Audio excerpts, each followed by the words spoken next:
So, Commissioner Michel Barnier, Eurofinews is particularly happy that you take the time to come here for two main reasons. The first reason is that Commissioner Michel Barnier has done a lot for individual investors and for other financial services users, maybe more than ever before, in particular by taking concrete actions to address or to better balance the representation of the user side interests vis-à-vis the industry interest in the design of European financial policies. And the second reason is that he is the first ever internal market commissioner to address the European representatives of investors and financial services users as such, and this is today. So thank you very much again. The floor is yours.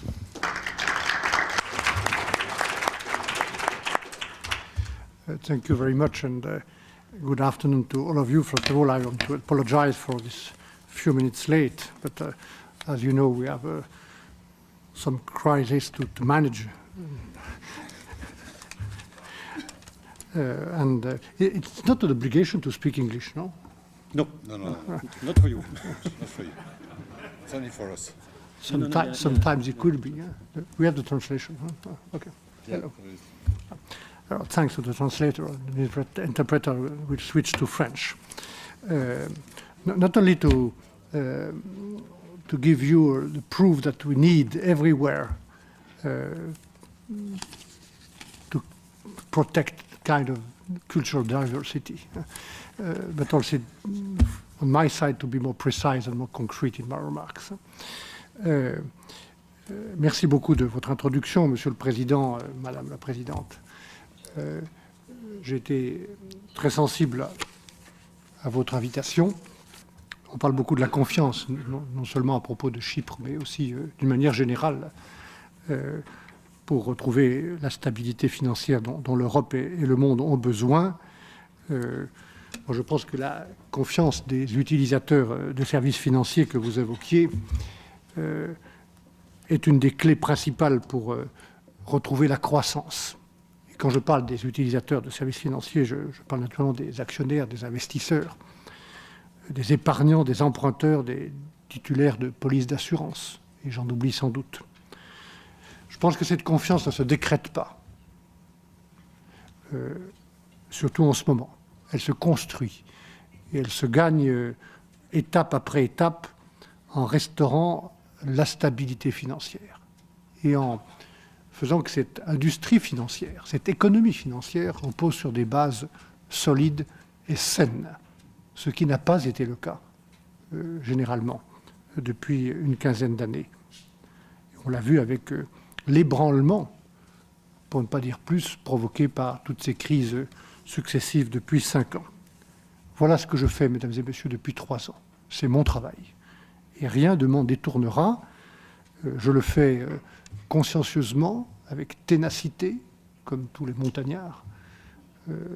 Je le fais sans improviser, en prenant le temps, comme je le fais aujourd'hui, d'expliquer. Et puis aussi, nous avons eu beaucoup d'occasions avec vous de dialoguer, vous l'avez rappelé, d'écouter, de confronter le point de vue de mes services, de mon cabinet, avec ceux à qui s'appliqueront ces lois ou ces textes.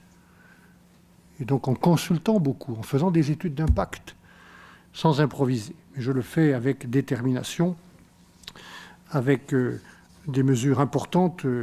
Vous le voyez bien dans l'actualité législative.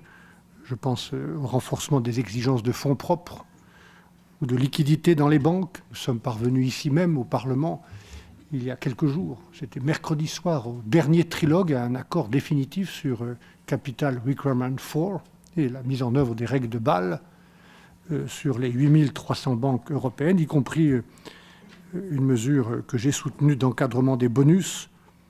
Et puis, quelques jours plus tôt, lundi soir, c'était il y a à peine 8 jours, un accord définitif, là encore ici au Parlement, dans le trilogue conclusif sur ce qu'on appelle SSM, c'est-à-dire la supervision bancaire dans la zone euro, qui est la première étape fondamentale de l'union bancaire.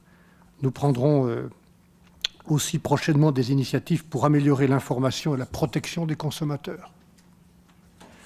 Par exemple, lorsqu'ils souscrivent un crédit hypothécaire ou lorsqu'ils placent leur argent dans des produits d'investissement de détail. Et puis nous avons adopté le 12 septembre dernier un plan auquel je tiens sur le droit européen des sociétés, la gouvernance d'entreprise, qui doit encourager et faciliter l'engagement et la responsabilité des actionnaires, à long terme, notamment en augmentant la transparence sur les politiques de rémunération. Mesdames et messieurs, dans ce grand mouvement de réforme, l'audit a sa place. Ce n'est pas moi qui le dis d'ailleurs, avant que je ne sois nommé commissaire, c'est le G20 qui l'a dit. Et il a sa place et son rôle à jouer pour le retour de la confiance des utilisateurs de services financiers. Voilà pourquoi aussi je voulais remercier Eurofinews et ses responsables pour les nombreuses occasions que nous avons eues, ou directement, ou avec mes collaborateurs, de partager des réflexions, des critiques, des idées sur les mesures prévues dans ce domaine. Peut-être, avant de rentrer dans les détails, je voudrais dire un mot sur l'état d'avancement de notre réforme de l'audit, dont vous avez beaucoup parlé aujourd'hui. Je suis toujours très surpris de la grande confiance, parfois excessive, qu'on fait aux ministres dans les pays, aux commissaires européens ici, en leur demandant de venir conclure des colloques ou des séminaires auxquels ils n'ont pas assisté. Mais j'ai quand même des oreilles, des yeux, et je sais de quoi vous avez parlé. À la suite du livre vert d'octobre 2010, nous avons pris le temps de cette concertation. Et vous y avez été associés, vous en connaissez le résultat, c'est le paquet de mesures sur l'audit que j'ai présenté en novembre 2011 et qui fait l'objet de beaucoup de discussions vives, passionnées, parfois contradictoires, entre le Parlement et le Conseil des ministres. Je voudrais d'ailleurs saluer l'engagement des rapporteurs ou des coordinateurs des différents groupes, naturellement Sayat Karim, qui est le rapporteur de la commission jury, et puis également Antonio Masip Hidalgo, qui a cet après-midi eu l'occasion de s'exprimer devant vous, m'a-t-on dit. Karim qui est ici. Et puis Sébastien Baudu également, qui suivent ces questions avec beaucoup de compétences et en ayant leurs convictions et leurs sentiments que je respecte. Compte tenu des enjeux qui s'attachent à notre proposition, je ne suis pas étonné, je ne suis pas surpris, je trouve même ça normal qu'il y ait, avec les co-législateurs, de telles discussions. Même si, je dois le dire, je trouve quelquefois l'expression des grandes compagnies d'audit un peu agressive à mon égard. Mais il m'en faudrait beaucoup plus pour m'empêcher de dormir et pour me détourner de ce chemin. Je les ai d'ailleurs prévenus de cela. Cela dit, je veux veiller précisément à ce que les difficultés de ces négociations, ces longues négociations, n'aient pas pour effet de pousser des solutions qui prôneraient parfois des mesures de simple conservatisme ou encore davantage de protectionnisme. Peut-être je peux dire ma conviction qu'en matière d'audit, comme en matière commerciale, pour moi, le protectionnisme primaire ne conduit nulle part dans le monde où nous sommes. Je comprends la tentation de vouloir tout faire pour préserver le lien qui existe entre un auditeur et son client. C'est légitime. Mais nous avons eu, mesdames et messieurs, dans les années récentes, quelques occasions, je dirais même trop d'occasions, de constater qu'un lien trop étroit ou trop automatique peut conduire à des problèmes liés à la stabilité financière. Et dans ce domaine-là, comme dans tous les autres domaines que nous devons traiter, point par point, comme le G20 nous l'a demandé, comme la stabilité financière le commande, nous n'aurons pas la mémoire courte. Moi, je n'ai pas le droit d'avoir la mémoire courte par rapport à toutes les causes diverses et variées qui ont conduit à l'instabilité financière au détriment de la croissance. Dans certains cas, je sais qu'ils sont exceptionnels, mais ils sont aussi graves, ce lien étroit a clairement empêché l'auditeur de remplir correctement sa mission. J'ai en tête le plus récent exemple d'une banque danoise qui a eu beaucoup de difficultés après l'émission d'un rapport d'audit positif. Je voudrais donc clairement dire ce point. Ma volonté est intacte. La réforme de la politique de l'audit reste une des priorités de mon action, avec l'objectif de contribuer à un marché de l'audit plus stable et plus dynamique. Il y a d'ailleurs 2 événements récents, puisque les choses évoluent avec le temps, et les opinions, les jugements aussi, qui me confortent dans cette volonté de maintenir le cap avec le Parlement et avec le Conseil des ministres.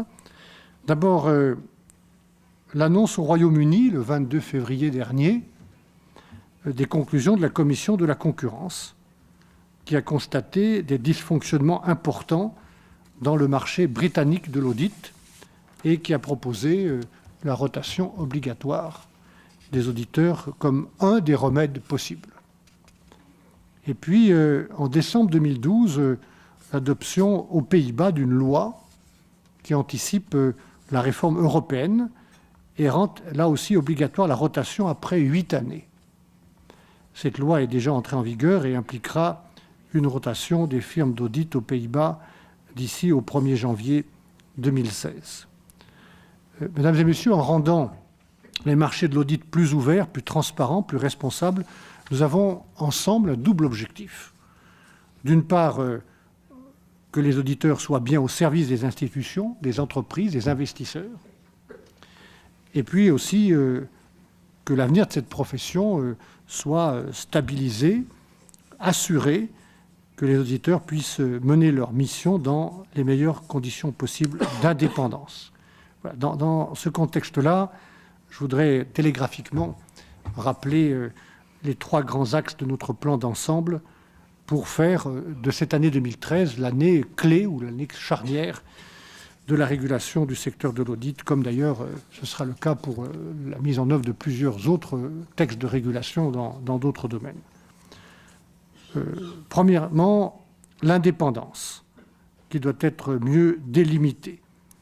Mon premier souci avec l'ensemble de mes équipes a été et reste la qualité, la crédibilité de l'audit qui doit être réalisée par des auditeurs dont l'indépendance justifie la confiance que l'on place en eux.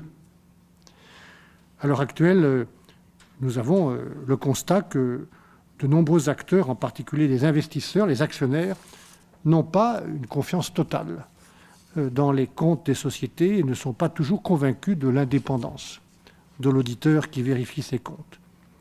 Et je voudrais, par ce texte, consolider ou retrouver ou rétablir cette confiance dont on a besoin pour l'investissement, également pour réduire les coûts de financement pour les sociétés. Nous avons pour cela imaginé 2 mesures. En effet, la rotation obligatoire du cabinet d'audit après un certain temps, dont on peut discuter, dont nous discutons avec le Parlement d'ailleurs, pour réduire le risque de familiarité et augmenter la distance critique qui doit caractériser ce travail de manière professionnelle. Cette mesure fait l'objet d'un grand intérêt au Parlement et au Conseil. Au Parlement européen, la Commission de l'industrie, de la recherche et de l'énergie, d'ailleurs, avait recommandé une rotation obligatoire des auditeurs après 12 ans et 15 ans dans le cas du co-commissariat. Quant à la présidence irlandaise, elle a proposé une rotation après 10 ans ou 12 ans en cas d'audit conjoint. Voilà la voie que nous voulons suivre. Je suis ouvert à la discussion. Les rapporteurs et co-rapporteurs, coordinateurs le savent, tout en préservant la crédibilité de la réforme et en trouvant cet équilibre juste pour assurer à l'auditeur des conditions d'indépendance et lui permettre de travailler avec la meilleure qualité possible. Une seconde mesure dont nous débattons est celle de la limitation des prestations non audites, pour précisément réduire les risques de familiarité entre auditeurs et audités, aussi les risques de conflit d'intérêts. C'est un souci que j'ai dans tous les domaines, aussi bien les agences de notation que celui-ci. Le développement d'une liste harmonisée et uniforme en Europe de services non audits interdits me paraît être dans l'intérêt général. Voilà pour le premier axe de cette réforme. Le deuxième axe, c'est la transparence. À l'occasion de son contrôle, l'auditeur, évidemment, acquiert une connaissance approfondie de l'entité qu'il contrôle, de ses métiers, de son organisation et de ses risques. Il dispose d'un accès privilégié à un grand nombre d'informations. Le problème est qu'il peut ne pas restituer toujours ces informations de manière très structurée, ou que ces informations ne reflètent pas parfois ce qu'on appelle le scepticisme professionnel nécessaire à l'expression d'une opinion d'audit. Et voilà pourquoi notre défi consiste à augmenter la valeur ajoutée de l'audit. Nous voulons que les solutions proposées par l'auditeur soient pertinentes, évidemment, et transparentes. Voilà pourquoi nous avons proposé d'utiliser le rapport des auditeurs comme un outil de communication qui devrait permettre aux utilisateurs des comptes des sociétés de disposer de ce rapport instructif informatif, rédigé dans un langage plus clair et sans ambiguïté, et puis permettre aussi à l'auditeur de voir son rôle et sa position renforcés face aux clients. Est-ce que ça revient à dire que toutes les informations mises à jour par l'audit devraient être rendues publiques? Sûrement pas. Par exemple, les données qui contiendraient des secrets d'affaires doivent rester confidentielles. Voilà pourquoi nous proposons que l'auditeur élabore un second rapport plus long destiné au seul comité d'audit et à l'entité contrôlée pour permettre à l'auditeur d'expliquer précisément les résultats de son audit. Enfin, mesdames et messieurs, le dernier axe consiste à améliorer le fonctionnement du marché européen de l'audit et à renforcer sa supervision. Nous voulons, dans ce domaine comme dans tous les autres, créer un véritable marché européen de l'audit avec des règles communes et un meilleur contrôle. C'est une condition indispensable pour favoriser la libre circulation des professionnels de l'audit. Cela pourrait aussi, me semble-t-il, conduire à réduire le coût du contrôle des comptes pour les sociétés et réduire le prix aussi que payent les consommateurs. Je voudrais simplement citer, là encore télégraphiquement, quelques exemples de nos propositions qui sont en débat et qui peuvent toujours être améliorées.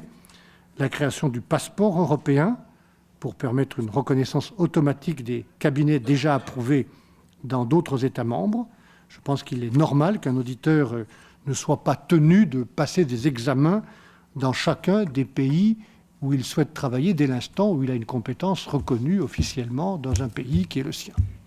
J'aime bien cette idée de passeport, d'ailleurs, je l'ai mise en œuvre dans plusieurs domaines. Récemment, le Parlement a voté, dans le domaine du capital risque, l'idée du passeport européen, et je pense qu'il faut encourager cette forme d'équivalence automatique, dès l'instant où la compétence est là. Deuxième exemple, l'attribution d'un label de qualité européen qui montrerait la capacité de tous les cabinets concernés à auditer des entreprises de plus grande taille. Et encore, l'application de normes communes d'audit à travers l'Union européenne. Ces normes qui devraient favoriser la qualité de l'audit et faciliter le contrôle par les autorités de surveillance. J'ajoute que nous allons lancer une évaluation du règlement de 2002 sur l'application en Europe des normes comptables internationales IFRS. Après 8 années de mise en œuvre, l'évaluation déterminera, et là encore nous avons besoin d'opinions, d'input, de critiques, de propositions. Cette évaluation déterminera les effets de cette décision qui visait à rendre nos entreprises plus transparentes et plus comparables en leur permettant ainsi de lever plus facilement des capitaux. C'est aussi pourquoi j'ai récemment proposé à Philippe Maystadt d'être auprès de moi conseiller spécial. C'est d'ailleurs pour moi un privilège ou un honneur, parce que c'est une personnalité très respectée que Philippe Maystadt, qui va faire pendant un certain nombre de temps cette mission de conseiller spécial pour nous aider à renforcer la voix de l'Europe dans le cadre de la normalisation comptable. Je passe d'ailleurs beaucoup de temps, comme certains d'entre vous le savent, personnellement à l'IASB. Je n'en ai manqué aucune des réunions depuis 3 ans, aucune, y compris d'ailleurs en demandant à rencontrer le management de l'IASB, comprendre comment ça fonctionne, comment les gens sont nommés, et pour en améliorer la gouvernance aussi, le rôle respectif du Monitoring Board, du Board des Trustees. Enfin, je me suis beaucoup intéressé à ce sujet, mais j'ai besoin aussi, dans ce travail quotidien, d'un regard compétent et indépendant, celui de Philippe Maystadt, pour m'aider à trouver maintenant les moyens de renforcer la présence et l'influence européenne, à un moment où on se pose des questions sur la convergence entre notamment les États-Unis et les autres parties prenantes de l'IASB. Dernier point, mesdames, messieurs, il n'y a pas de marché de l'audit stable sans supervision adéquate. Nous souhaitons que l'autorité européenne des marchés financiers assume la coordination des autorités nationales de surveillance, à la fois à l'échelle européenne et dans leurs relations avec les pays tiers. Et je suis heureux que cette proposition sur ESMA ait été validée par la commission ECON le 11 mars dernier. Voilà, toutes les initiatives concrètes, elles ne sont pas exhaustives que je viens de citer, doivent maintenant être l'objet le plus rapidement possible d'une finalisation, d'une amélioration aussi par le Parlement européen et le Conseil des ministres. Mais je ne souhaite pas que l'adoption de cette proposition se fasse à n'importe quel prix. Je souhaite en particulier qu'on prenne garde aux multiples contre-propositions que je vois circuler, et je les suis assez attentivement dans les couloirs du Parlement ou du Conseil, et qui n'ont pas toujours grand-chose à voir avec l'intérêt général, ni avec l'amélioration de la qualité de l'audit dans l'Union européenne.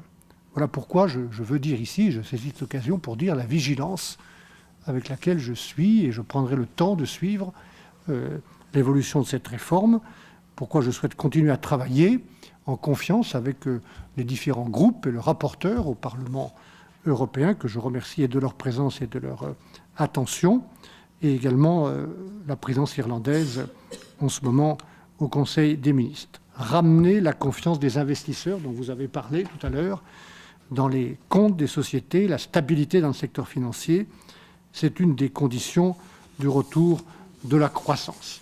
Naturellement, mesdames, messieurs, cette réforme de l'audit est une pierre, une pièce d'un agenda très complet que j'ai conduit avec la même ténacité, la même détermination. Là, je vais établir par mes services ce petit tableau. J'aurais peut-être dû vous en apporter pour chacun, hein, que vous auriez pu le lire ce soir. Ce sont tous les textes qui constituent globalement ce qu'on appelle le Single Rule Book pour les 27, bientôt 28 pays de l'Union européenne. Une partie de ces textes nous ont été demandés par le G20 pour tirer les leçons de la crise. C'est le cas de l'audit. D'autres constituent ce que j'appellerais le marché unique des services financiers, qui n'est pas achevé, loin s'en faut, et dont nous avons besoin, comme dans toutes les autres dimensions de l'économie européenne. Et puis finalement, il y a, pour les 17 pays de la zone euro, ce qu'on appelle l'union bancaire, c'est-à-dire une manière plus intégrée, plus efficace de mettre en œuvre ce Single Rule Book des 27 parmi les pays de la zone euro, parce qu'ils ont entre eux une interdépendance bancaire ou budgétaire évidemment plus prononcée. Voilà. Je vous remercie beaucoup de m'avoir attendu. Pardon encore pour quelques minutes de retard avec lesquels je vous ai rejoint. J'aurai le compte-rendu de votre journée de travail, de ce qu'ont dit les parlementaires qui ont participé à vos travaux, de ce que vous avez dit les uns les autres dans la diversité de vos responsabilités. Et je tiendrai compte, dans les quelques semaines qui nous restent pour aboutir à cette réforme de l'audit, des opinions qui ont été exprimées aujourd'hui. En tout cas, je vous remercie beaucoup, même si je me suis exprimé en français, de votre attention à cet instant. Merci à tous. Thank you very much.